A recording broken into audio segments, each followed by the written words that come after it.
नमस्कार साथियों, स्वागत है एक बार फिर से सरस्वती एजुकेशनल ग्रुप के ऑनलाइन प्लेटफॉर्म पर। तो दोस्तों, आज अपन बात करेंगे गाय की नस्लों के बारे में। अपन ने कल है जो परसों गाय की सामान्य जानकारी ली थी। कल की क्लास में है जो अपन ने गाय की नस्लें पढ़ी थी, उनमें से गिर नस्ल पढ़ी थी, गाय की राठी नस्ल पढ़ी थी और गाय की साहिवाल नस्ल पढ़ी थी। उसके साथ में एक सिंधी नस्ल और पढ़ा था। आज अपन बात करेंगे हरियाणवी नस्ल के बारे में। कौन सी नस्ल के बारे में बात करेंगे? हरियाणवी नस्ल के बारे में, कि गाय की हरियाणवी नस्ल है, इसकी क्या क्या विशेषता है, इसका क्या उत्पत्ति स्थल है, इन सब के बारे में जो आज अपन बात करने वाले हैं। अगर अपन बात करें हरियाणवी नस्ल की उत्पत्ति के बारे में, किसके बारे में? उत्पत्ति के बारे में, कि इसका ओरिजिन सेंटर क्या है, ओरिजिन पैलेस क्या है, ओपी के बारे में बात करें। अगर अपन ओरिजिन पैलेस के बारे में बात करें तो जैसा कि नाम से ही पता चल रहा है हरियाणवी, तो इसका राज्य कौन सा होगा? हरियाणा। कौन सा? हरियाणा राज्य। हरियाणा राज्य के कौन कौन से जिले हैं, इसके जो उत्पत्ति स्थल है वो हरियाणा राज्य के जिलों की बात करें तो इसमें आएगा एक तो रोहतक आएगा। कौन सा आएगा? रोहतक, हिसार और करनाल जिले। रोहतक, हिसार और करनाल जिले हैं जो इस हरियाणवी नस्ल के क्या है? उत्पत्ति स्थल है। अब बात करते हैं अपन वितरण की, कि ये कहाँ कहाँ पाई जाती है, इसका वितरण कहाँ पर है। डिस्ट्रीब्यूशन की बात करें, अगर अपन वितरण की बात करें तो ये एक तो पंजाब राज्य में पाई जाएगी, पंजाब, दिल्ली और राजस्थान है, राजस्थान के समीपवर्ती जिलों में पाई जाएगी। कहाँ पाई जाएगी? पंजाब में पाई जाएगी, दिल्ली में पाई जाएगी और राजस्थान के समीपवर्ती जिलों में। राजस्थान के समीपवर्ती जिलों में यानी कि जो जिले हरियाणा के समीपवर्ती है या फिर हरियाणा के साथ जो सीमा बनाने वाले जिले हैं, जैसे राजस्थान में अगर अपन बात करें तो अलवर और भरतपुर मुख्य रूप से यह है जो पाई जाती है। कहाँ पाई जाती है? अलवर में पाई जाती है और भरतपुर में पाई जाती है, ये है जो पाई जाती है। उसके बाद में अगर अपन बात करें इसकी विशेषता के बारे में बात करें, किसके बारे में बात करें? विशेषता, इसके क्या क्या कैरेक्टर है। अगर अपन विशेषता के बारे में बात करें तो भारत की सबसे अच्छी द्विप्रयोजनी नस्ल है जो है हरियाणवी नस्ल। क्वेश्चन आ सकता है कि भारतीय गायों में सबसे अच्छी द्विप्रयोजनी नस्ल कौन सी है। यहाँ क्वेश्चन ऐसे भी आ सकता है कि गाय की सबसे अच्छी द्विप्रयोजनी नस्ल कौन सी है। तो गाय की सबसे अच्छी द्विप्रयोजनी नस्ल है जो है हरियाणवी। गाय की सबसे अच्छी द्विप्रयोजनी नस्ल गाय की है जो सबसे अच्छी द्विप्रयोजनी नस्ल कौन सी है? हरियाणवी है। अगर अपन बात करें सबसे अच्छी द्विप्रयोजनी नस्ल है तो इसका उपयोग कहाँ किया जाएगा? एक तो दूध उत्पादन में करेंगे और दूसरा है बोझा ढोने या कृषि कार्यों में उपयोग करेंगे। कृषि कार्यों में उपयोग करते हैं तो इसकी जो थुई है, इसकी थुई को अपन क्या बोलते हैं? थुई को अपन बोलते हैं, ये जो पीछे होती है थुई होती है कुबड़। जो कुबड़ है ये विकसित होती है। कैसी होती है? सुविकसित होती है, वो सुंदर होती है। इस गाय की जो कुबड़ है या थुई है जो सुविकसित और सुंदर होती है। इसका गल कम्बल है वो अल्प विकसित होता है। गल कम्बल अल्प विकसित होता है। कल अपन ने एक नस्ल पढ़ी थी जिसका गल कम्बल था सुविकसित है या गल कम्बल विकसित था, वो कौन सी नस्ल थी उसका आप कमेंट करके बताना। और इसका है जो हरियाणवी नस्ल है, इसका गल कम्बल कैसा होता है? अल्प विकसित होता है। उसके बाद में अगर अपन देखें तो इसका शरीर मजबूत व गठीला होता है। शरीर कैसा होता है? मजबूत व गठीला। शरीर मजबूत व गठीला।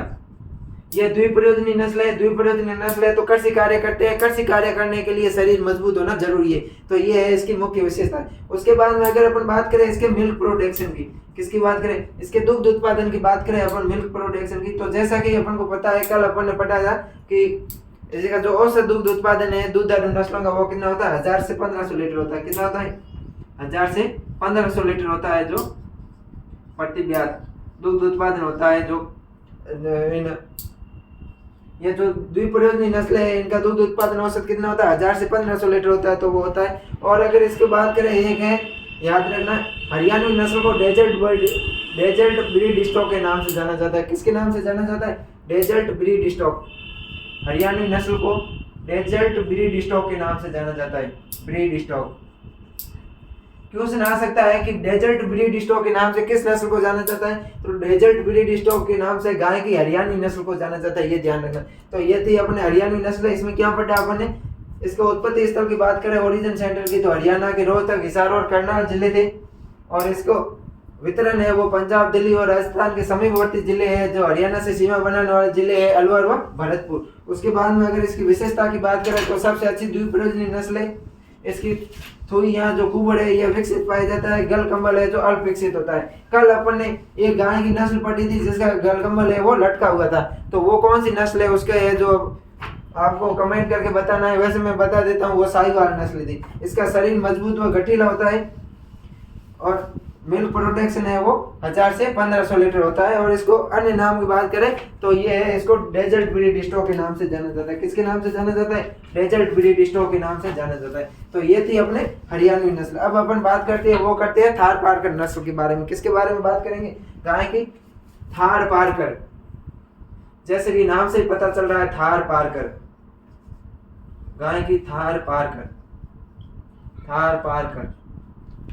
तो ये मुख्य रूप से कौन से पश्चिमी राजस्थान में पाई जाएगी। थार का जिला है जो थार डेजर्ट है उसमें पाई जाएगी। अब बस अपन बात करते हैं इसके उत्पत्ति स्थल की।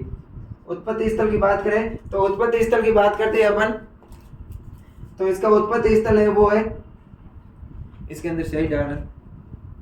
अगर अपन थार पारकर के उत्पत्ति स्थल की बात करें तो थार पार का उत्पत्ति स्थल है पाकिस्तान के सिंध प्रांत का थार पारकर जिला। कौन सा? पाकिस्तान के सिंध प्रांत का थार पारकर जिला है। पाकिस्तान के सिंध प्रांत का थार पारकर जिला।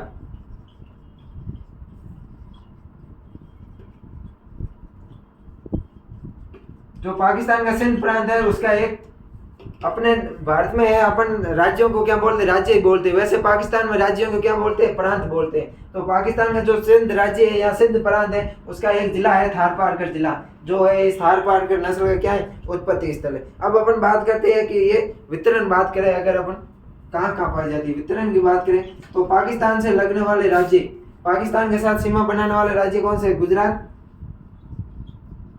राजस्थान और पंजाब।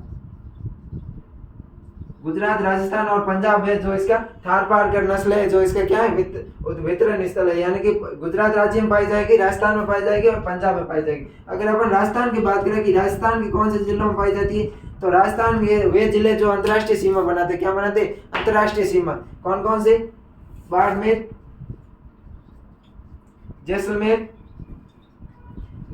जैसलमेर, बीकानेर और एक इनके साथ में ले लेते हैं अपन जोधपुर। यानी कि पश्चिमी जिले, जो पश्चिमी राज्य के जिले हैं बाड़मेर, जैसलमेर, बीकानेर और जोधपुर, यहाँ ये अंतर्राष्ट्रीय सीमा बनाते। क्या बनाते? अंतर्राष्ट्रीय सीमा। अंतर्राष्ट्रीय सीमा या रेड क्लिफ जिले हैं जो उनके क्या है? उत्पत्ति स्थल है, वितरण है जो राजस्थान में थार पारकर का है। अब अपन बात करते हैं इसके अन्य नाम की। क्या करते हैं? थार पारकर के अन्य नाम। इसको अन्य किस नाम से जाना जाता है? तो इसको एक अन्य नाम है वो है मालानी। क्या? बाड़मेर के नाम से जाना जाता है मालानी नस्ल। अगर मालानी पूछे मालानी नस्ल को अन्य किस नाम से जाना जाता है तो थार पारकर या थार पारकर का अन्य नाम क्या? मालानी। उसके बाद में इसको सफेद सिंधी भी नाम से भी जानते हैं। क्या जानते हैं? सफेद सिंधी। मालानी, सफेद सिंधी और थारी, ये इसके 3 उपनाम है। मालानी, सफेद सिंधी और थारी किसके उपनाम है? थार पारकर के। अब अपन देखते हैं इसकी विशेषता के बारे में। किसके बारे में देखते हैं? विशेषता के बारे में। विशेषता की बात करें तो इसका रंग होता है वो सफेद होता है। कैसा होता है? रंग होता है वो सफेद होता है। थार पारकर का रंग कैसा होता है? सफेद होता है। इसको सफेद सिंधी इसलिए कहते हैं। कल अपन ने एक सिंधी पढ़ा था, उसमें उसका रंग था गहरा काला भूरा था और वो थी, उसको सफेद लाल सिंधी भी बोलते थे। इसका रंग सफेद होने के कारण इसको क्या बोलते हैं? सफेद सिंधी बोलते हैं। लेकिन एक बात ध्यान रखना, सर्दियों में तथा गर्भकाल के समय इस गाय का जो रंग है, गाय का रंग है वो ग्रे हो जाता है। कैसे हो जाता है? गाय का रंग है वो ग्रे हो जाता है, ग्रे कलर की हो जाती है। कैसे हो जाती है? ग्रे, या धूसर बोलते हैं जिसको। क्या बोलते हैं? धूसर। सर्दियों के समय इस गाय का रंग कैसे हो जाता है? धूसर हो जाता है, ग्रे हो जाता है। अब अगर अपन इसे अगले बात करें तो यह है जो था सर्वाधिक रोग प्रतिरोधक क्षमता पाई जाती है। इसमें क्या पाई जाती है? सर्वाधिक रोग प्रतिरोधक क्षमता।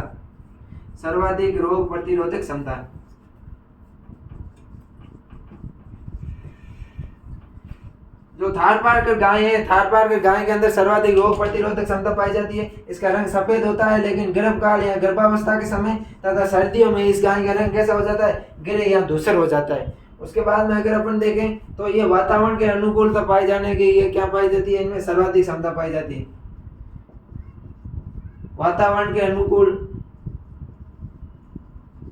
ये है जो सर्वाधिक क्षमता पाई जाती है। यहाँ फिर अपन बात करें तो ये वातावरण के अनुसार है जो अपने शरीर को ढालने में सर्वाधिक क्षमता रखती है। अब अपन बात करते हैं इसके मिल्क प्रोडक्शन की।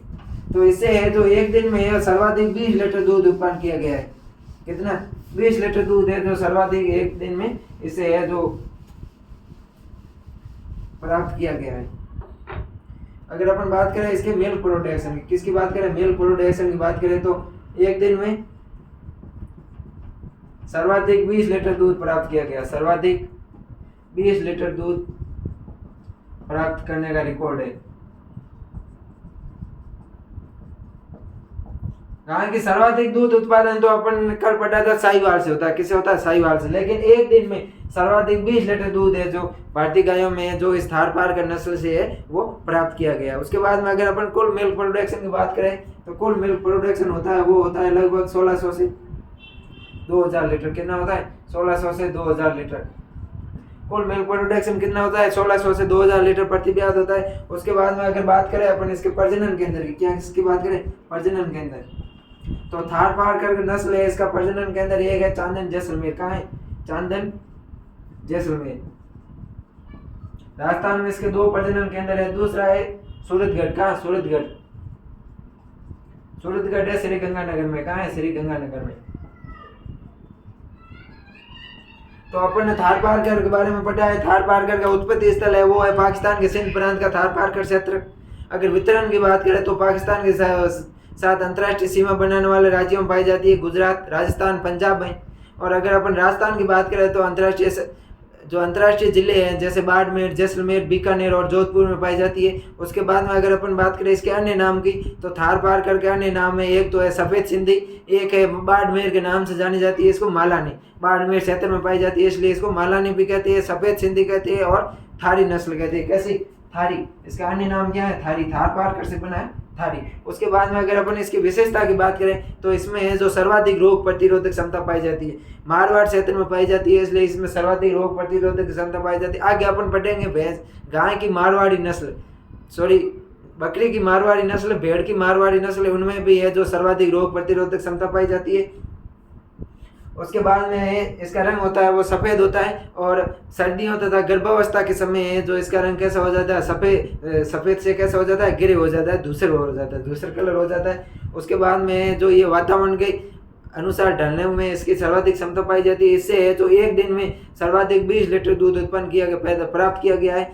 इसकी सामान्य दुग्ध उत्पादन क्षमता है वो है 1600 से 2000 लीटर प्रति ब्याज। और इसके बाद में इसके प्रजनन केंद्र है वो है चांदन जैसलमेर और क्या है?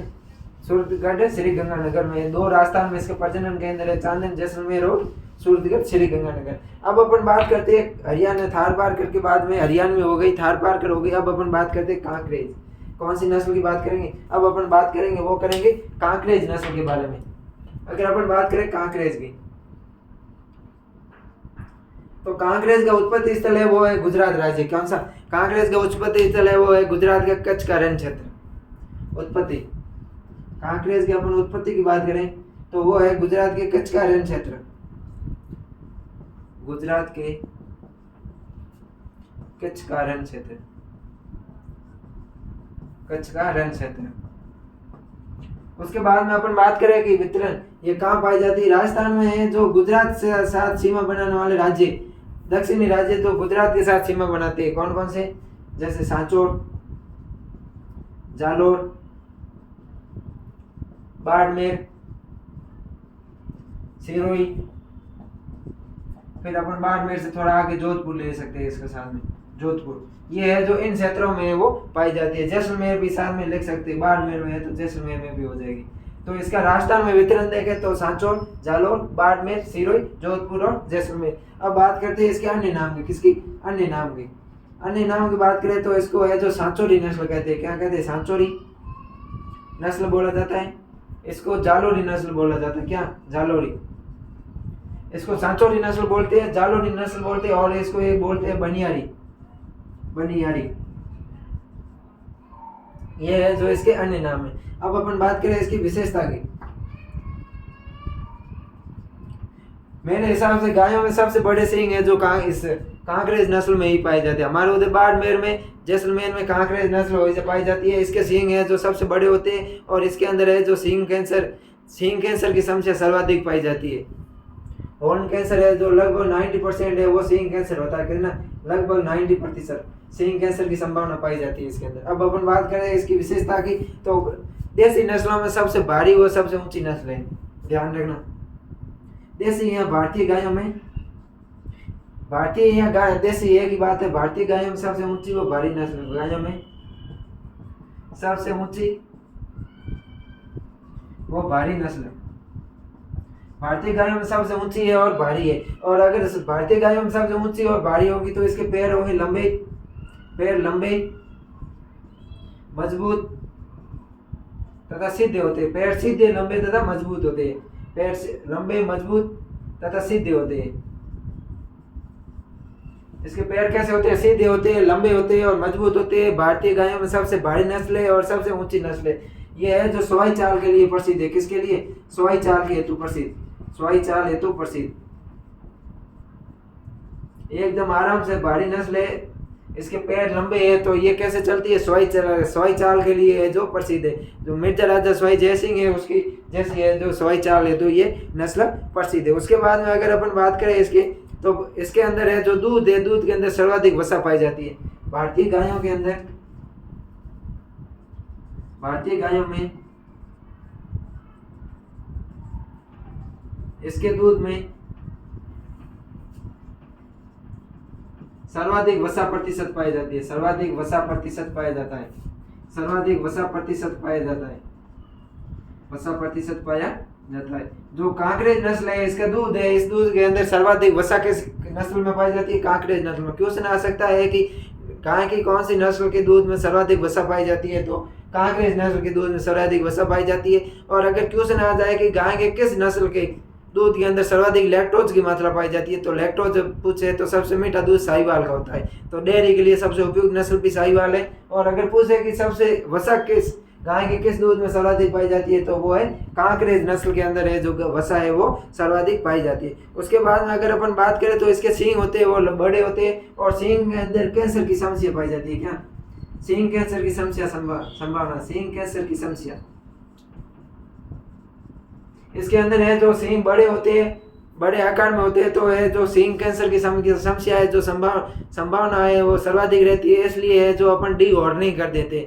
डी हॉर्निंग क्या होता है कि सींगों को हटाने की क्रिया क्या होती है? D horning. वो है जो अपने पिछले क्लासों में अपन ने पढ़ा था, टर्मिनोलॉजी पढ़ा था, उसमें अपन ने पढ़ा था डी हॉर्निंग। तो है जो इसमें डी हॉर्निंग किया जाता है। अब कांकरेज के बाद में अपन बात करते हैं मेवाती की। तो कांकरेज की अगर बात करें तो इसका उत्पत्ति स्थल है गुजरात के कच्छ का रण क्षेत्र।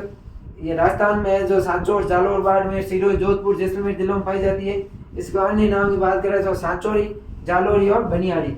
अगर अपन विशेषता की बात करें तो भारतीय गायों में सबसे ऊंची वो भारी नस्ल है। इसके पैर लंबे सीधे वो मजबूत होते हैं, सवाई चाल हेतु प्रसिद्ध है। और भारतीय गायों में दूध है, दूध में से क्या है? सर्वाधिक वसा पाई जाती है इसके। उसके बाद में अपन बात करते हैं मेवाती। किसकी बात करते हैं? मेवाती गाय की। मेवाती की बात करें तो इसका उत्पत्ति स्थल है वो है गुड़गांव हरियाणा के, गुड़गांव हरियाणा व मथुरा यूपी के बीच का से मेवात क्षेत्र। उत्पत्ति स्थल की बात करें अपन इसकी, मेवाती की उत्पत्ति स्थल बात करें तो गुड़गांव हरियाणा, गुड़गांव हरियाणा व मथुरा यूपी के मध्य का, मथुरा यूपी के मध्य का मेवात क्षेत्र।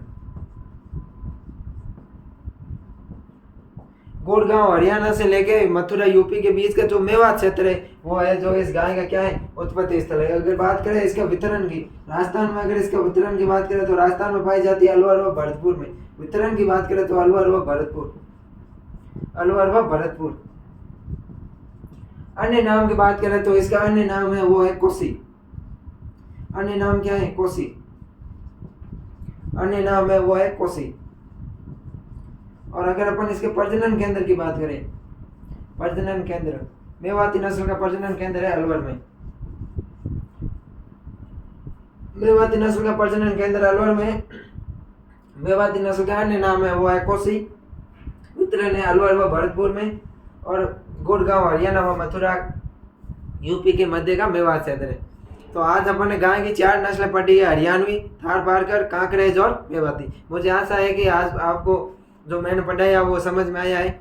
अपने इस जो एनिमल हस्बेंड्री है इसके नोट्स प्राप्त करने के लिए टेलीग्राम चैनल की लिंक डिस्क्रिप्शन में दी हुई है, वहाँ से ज्वाइन कर ले और जल्द ही है जो उस टेलीग्राम चैनल के अंदर है जो नोट्स भेज दिए जाएंगे। वीडियो को अंतिम समय तक देखने के लिए थैंक यू, धन्यवाद।